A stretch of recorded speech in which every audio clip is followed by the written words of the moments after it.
Assalamu alaikum ji. Thank you ji. Ji, pehle te I am very thankful to Dr. Hussain Qadri and the entire staff, students and faculty here at Minhaj University for their very kind hospitality and for arranging this conference. Next slide, please. Before I begin, I want to offer greetings from the many religious traditions who are present today. From the Christian faith, this is the day the Lord has made. Let us rejoice and be glad in it. From the Buddhist tradition, Tashi Dalek. From Hindu, Namaste, I salute the divinity in you. From the Islamic faith, Assalamu alaikum, may the peace and blessings of God be upon each of you. And from the Sikh faith, Vaheguru Ji ka Khalsa, Vaheguru Ji ki Fateh. Khalsa belongs to God, victory be to God. I have been thinking that should I speak in Urdu, should I speak in English or Punjabi? So I will speak in English, absolutely. And one thing I want to share with all of you, and there's a reason why I got the glass of water with me. Why is Lahore so important to me? Every time I come to Lahore, I cry. Why? This is the place where the 5th Sikh Guru was imprisoned at Lal Kui, and then he was thrown into the Ravi River by the Lahore fort. This is also the place where Maharaja Ranjit Singh Sher Punjab held the Lahore Darbar. My own ancestors were generals in his army, so when I go into the Lahore fort, I come and see, and I can almost hear my ancestors walking there. But the feeling goes even deeper.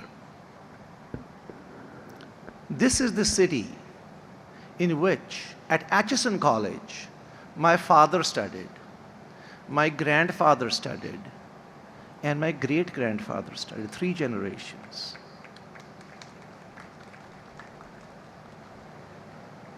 Had in 1947 there not been a partition, you can guess where I would have studied. My grandfather attended Government College, Lahore. My grandmother attended Queen Mary College, Lahore. And as my brother who just spoke before me said, that my grandparents and 2 of my uncles were given refuge in Lahore by a Muslim family, Bashir Ahmed Virk and Amina Bibi, in Lahore for, he misspoke, as 1 week, it was 2 months. Amna Bibi, when she used to cook, there would be 2 different types of chickens that would be brought. One would be halal, the other would, my Dadaji would do jhatka, and she would make them in 2 separate dishes as a mark of respect. So we have to know what the religious other wants, and then we honor that. And then one day, somebody got wind that somebody is living at their house. And so one Friday, on Jummah Day, my Dadaji's friend, Bashir Ahmed Virk, went to the mosque. And after the Friday prayers, as he was coming out, the Imam Sahib said, I'd like to talk to you for a few minutes. And he said, yes, what can I help you with? He said, I hear that there is a family that is staying with you. He said, yes, that is my brother and his family who is staying with him. So the Imam tells him, please put your hand on the Quran and swear that this is your brother and his family. This was a time when we were very divided. And he took the oath. Who am I to say, after 75 years, that he took a false oath? Obviously, at the time of peril, he thought of my grandparents and my grandfather like his real brother, right? That is exactly the reason. That is the humanity. And we have examples like that that we live through. Next slide, please. I want to come back to the theme of our conversation. What is the role of faith and religion in a divided world? There are those of us who belong to one religious tradition, and we want to be understood and we want to understand the other. So that's one category of people who can be religious. A second category is those who might follow more than one religious tradition. We have, and they also are religious. There's a third category that is called spiritual but not religious. These are individuals who have been so turned off from religion, okay, yet they find spirituality attractive. The reason is that spirituality and religion had always been together. Over time, almost every major religious tradition has seen spirituality has kind of gotten away from religion, and only dogma of religion is left. It's a challenge that each religious tradition faces. And then there are those who have no religious or spiritual affiliation at all. So all these four categories of people are ones that we need to interact with. So the question is, how do we interact with each other? The first model is called the exclusive model, in which I believe that my faith and my interpretation of my faith is the only true way. So all of you here have to wear a turban, and the turban has to be red, and it has to be of this color. You can see, so Prakash, who's sitting here, his turban is round. He is not good enough in my world because he is not agreeing with my interpretation of my faith. This is about me and my superiority that I hold over others, including from my own religion. The second model is the inclusive faith, in which I say, oh, my religious values are so vast that what all of you believe here really comes under my religion. You see what I have done? I again said my religion is very nice, but I've said it very politely. It's not abrasive. The third one, at least in the West, in the US, where I have lived for almost 35 years, is the melting pot model. And this is getting close to lunchtime, so I can use a food example. Melting pot is like a curry. Okay, in a curry, whether you're vegetarian or non-veg, there's only one flavor, right? So that's one way. In a melting pot, we are focused on unity. What this means is religious differences in the melting pot model are not important. The one that is proposed more today is called the religious pluralism model, or what is called the tossed salad model, in which each of us retain our religious differences, but the focus in pluralism is to build relationships. It is not to agree. Unity is not the focus of religious pluralism, whereas building relationships with others is. Next slide. So now the question is, how can we honor the religious other? So, the first step is to tolerate somebody, right? But tolerate is a very low value. Tolerate doesn't mean I respect you.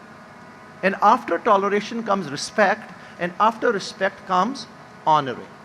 And within that, there is the golden rule, which says that don't do to others that you would want them to do to you. There is a good polished Catholic friend of mine who taught me there is a platinum rule, still higher than the golden rule, that says, do to others as they would want you to do to them. Okay?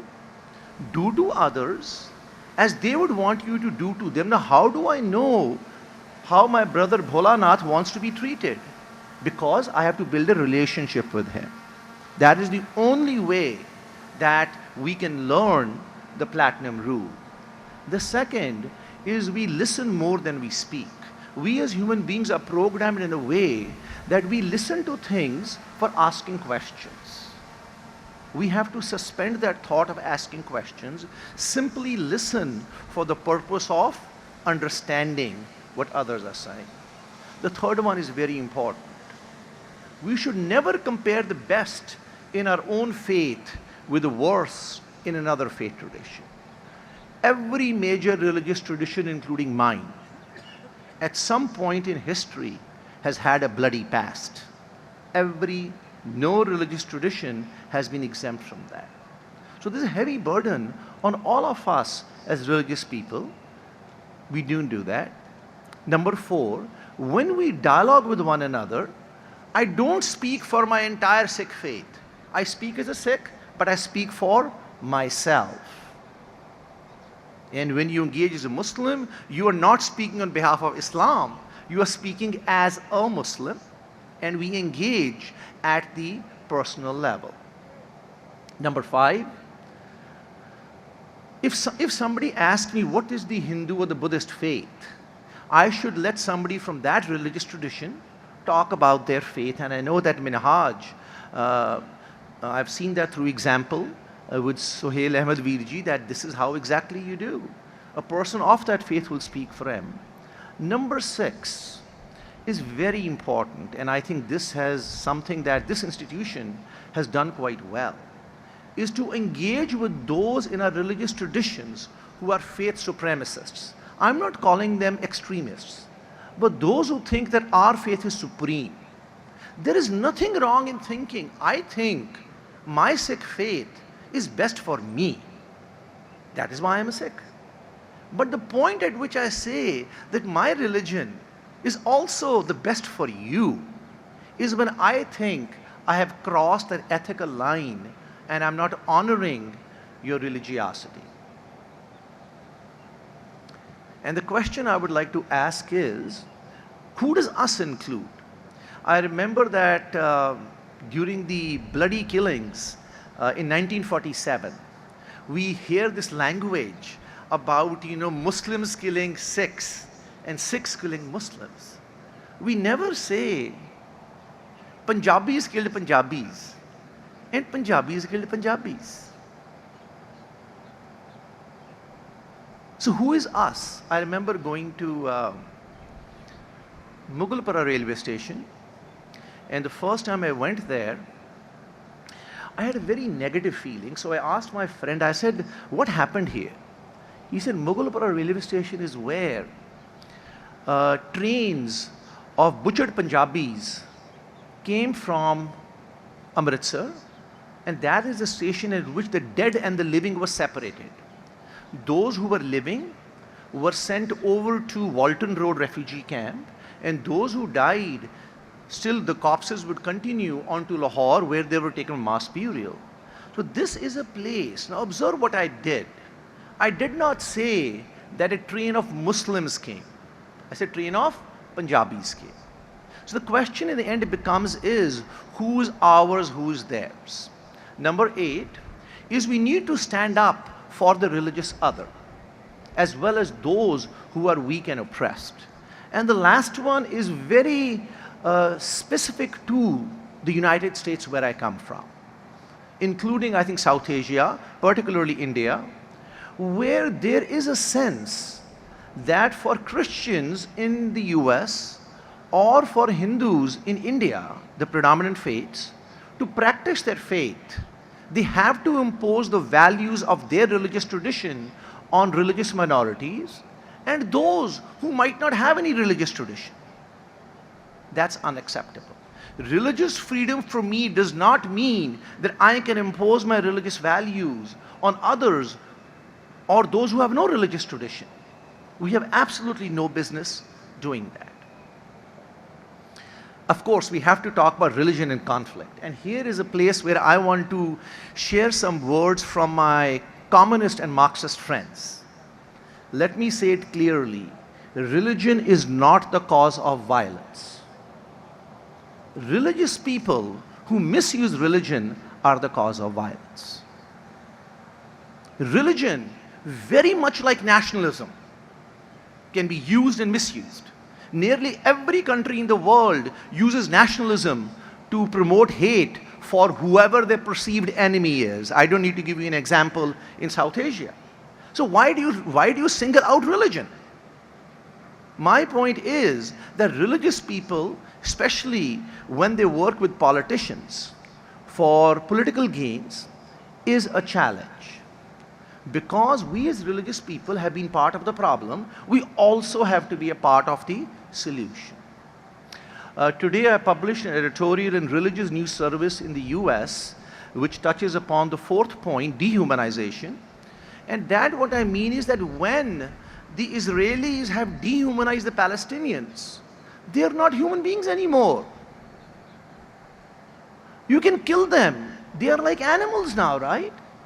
And this editorial I wrote is titled The Olympics of Suffering. And this is happening right now.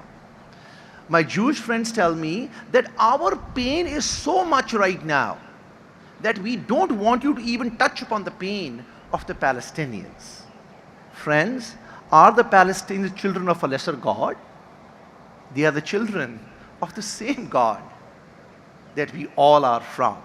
All human life is precious. And lastly, on here, I want to touch about shared security. In the end, we are only as secure as those the least amongst us. And I will close my remarks with briefly saying a few words in Punjabi of an incident that happened. The village I'm from is Butalia, near Gujranwala. And so when I went there for the first time, ਜੀ ਉੱਥੇ ਉਹ ਜਿਹੜਾ ਸਾਡੀ ਹਵੇਲੀ ਹੈ ਉਹ ਕੁੜੀਆਂ ਦਾ ਮਦਰਸਾ ਹੈ and obviously ਮੈਨੂੰ ਪਤਾ ਹੈ ਕਿ ਉੱਥੇ ਬੰਦਿਆਂ ਦਾ ਜਾਣਾ is kind of frowned upon so you know when I got there the first time this is the house that my ancestors left in 1947 ਤੇ ਮੈਂ ਉੱਥੇ ਗਿਆ ਤੇ ਜਿਹੜੇ ਪਿੰਡ ਦੇ ਮੁੱਲਾ ਸਾਹਿਬ ਸੀ ਅਨਪੜ੍ਹ ਆਦਮੀ ਹੈ ਓਕੇ ਉਹਨੂੰ ਕੁਰਾਨ ਆਉਂਦੀ ਹੈ ਜ਼ਬਾਨੀ ਲੇਕਿਨ ਉਹ ਪੜ੍ਹ ਨਹੀਂ ਸਕਦਾ ਤੇ ਮੈਂ ਉਹਨਾਂ ਨੂੰ ਕਿਹਾ ਜੀ ਕਿ ਮੈਨੂੰ ਨਾ ਹਵੇਲੀ ਦਾ ਟੂਰ ਚਾਹੀਦਾ ਕਹਿੰਦੇ ਠੀਕ ਹੈ ਵੀਰ ਜੀ ਅਸੀਂ ਜਿਹੜੇ ਬੱਚੇ ਹੈ ਨਾ ਕੁੜੀਆਂ ਅਸੀਂ ਉਹਨਾਂ ਨੂੰ ਛੁੱਟੀ ਦੇ ਦਾਂਗੇ ਕਮਰੇ 'ਚ ਰੱਖ ਲਾਂਗੇ ਤੇ ਤੁਸੀਂ ਆ ਜਾਓ ਸੋ ਸਾਰਾ ਹੀ ਟੁੱਕ ਮੀ ਥਰੂ ਆਲ ਦਾ ਹਵੇਲੀ ਸਾਰਾ ਕਰਕੇ ਵਾਪਸ ਆ ਗਏ ਤੇ ਮੈਂ ਇਮਾਮ ਸਾਹਿਬ ਮੁੱਲਾ ਸਾਹਿਬ ਨੂੰ ਪੁੱਛਿਆ ਮੈਂ ਕਿਹਾ ਜੀ ਮੈਨੂੰ ਪਤਾ ਇਸ ਗੱਲ ਦਾ ਕਿ ਕੁੜੀਆਂ ਦੇ ਸਕੂਲ ਵਿੱਚ ਬੰਦਿਆਂ ਦਾ ਜਾਣਾ ਮਨਾ ਹੈ ਤੁਸੀਂ ਮੈਨੂੰ ਕਿਉਂ ਲੈ ਕੇ ਗਏ ਇੱਕ ਪਿੰਡ ਦਾ ਅਨਪੜ੍ਹ ਮੁੱਲਾ ਮੈਨੂੰ ਕਹਿੰਦਾ ਵੀਰ ਜੀ ਇੱਕ ਹਮੇਸ਼ਾ ਯਾਦ ਰੱਖਣਾ ਗੱਲ ਕਿ ਜਿਹੜੀ ਇਨਸਾਨੀਅਤ ਹੈ ਨਾ ਉਹ ਮਜ਼ਹਬ ਤੋਂ ਉੱਪਰ ਹੁੰਦੀ ਹੈ ਜਿਹੜੀ ਇਨਸਾਨੀਅਤ ਹੈ ਨਾ ਉਹ ਮਜ਼ਹਬ ਤੋਂ ਉੱਪਰ ਹੁੰਦੀ ਹੈ ਤੇ ਆਈ ਸਮਹਾਉ ਥਾਟ ਕਿ ਉਹ ਇਰਰਿਲੀਜੀਅਸ ਗੱਲ ਕਰ ਰਿਹਾ ਤੇ ਮੈਂ ਉਹਨੂੰ ਪੁੱਛਿਆ ਤੁਹਾਡਾ ਕੀ ਮਤਲਬ ਹੈ ਕਹਿੰਦਾ ਵੀਰ ਜੀ ਮਜ਼ਹਬੀ ਹੋਣ ਤੋਂ ਪਹਿਲੇ ਤੁਹਾਨੂੰ ਇਨਸਾਨ ਬਣਨਾ ਪੈਂਦਾ ਹੈ ਕਹਿੰਦਾ ਮਤਲਬ ਹੈ if you cannot love humanity you cannot be religious.